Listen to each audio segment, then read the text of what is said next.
தன்னோட ஃப்ரெண்ட் வந்து தன்னோட ஹஸ்பண்ட எந்த அளவுக்கு காதலிக்கிறாங்க உண்மையை தெரிஞ்சுக்கிட்ட இவளுக்கு ரொம்பவே கில்ட்டியா இருக்கும். இதுக்கப்புறம் இவங்க 2 பேரும் வாழ்க்கையில நம்ம வரக்கூடாது அப்படின்னு சொல்லிட்டு முடிவு பண்ணிட்டா போல.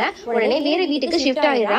அப்ப அவளுக்கு ஒரு ஹெல்ப் தேவைப்படுது. உடனே தன்னோட ஃப்ரெண்ட்ட போன் பண்ணி சொல்லிட்டு இருக்கா. உடனே அவளும் தன்னோட ஹஸ்பண்ட அவ வீட்டுக்கு அனுப்பி வச்சிருந்தா. அவளும் எல்லா வேலையும் பக்காவா முடிச்சு கொடுத்துட்டு பேசிட்டு இருக்கா. இது எல்லாத்தையுமே தூரத்துல இருந்து அந்த ஃப்ரெண்டு காரி ரசிச்சிட்டு இருக்கா. அதோட எல்லா வேலையும் முடிச்சு கொடுத்துட்டு அவ போலாம் அப்படின்னு சொல்லிட்டு இருக்கும்போது ஒரு பெட்டி இருக்கு, இதை மட்டும் எனக்கு நம்ம ஹெல்ப் பண்ணுங்க அப்படிங்கிற மாதிரி சொல்லும் போது அப்படி பண்ணிட்டு இருக்கும்போது 2 பேரும் கையும் டச் ஆகுது. 2 பேரும் அப்படி ஃபீலிங் கூட பாத்துட்டு இருக்காங்க. இவங்க 2 பேரும் பாத்துட்டு இருக்கிற அதே நேரத்துல டோர் வந்து லாக் ஆயிடுது. வெளியில இருந்து யாராவது திறந்தா மட்டும் தான் இவங்களால வெளில போக முடியும் அப்படிங்கிற ஒரு சிச்சுவேஷன் வந்துருது. 2 பேரும் அந்த வீட்டுல தனியா இருக்காங்க. அப்பதான் அங்க ஒரு பள்ளி வந்துருது. அதை பார்த்துட்டு ஃப்ரெண்டுக்காரியோட புருஷன் அப்படியே பயந்து நடுங்குறா. இதை பார்த்து அவ சிரிச்சுக்கிட்டு அதை கையால தூக்கி வீசுறா. அப்படியே 2 பேரும் பர்சனலா ஷேர் பண்ணிட்டு ரொம்ப ஜாலியா பேசி என்ஜாய் பண்றாங்க. அப்பதான் அந்த ஃப்ரெண்டுக்காரி சொல்றா, நீங்க என் லைஃப்ல நிரந்தரமா இருந்துட்டா எனக்கு ரொம்ப சந்தோஷமா இருக்கும் அப்படிங்கிற மாதிரி ஃபீலிங்கோட பேசிட்டு இருக்கா. இதுக்கப்புறம் என்ன நடந்துச்சுன்னு தெரிஞ்சுக்கணுமா? ஃபுல் லிங்க் வீடியோ கீழே கொடுத்துருக்கேன். கிளிக் பண்ணி பாருங்க.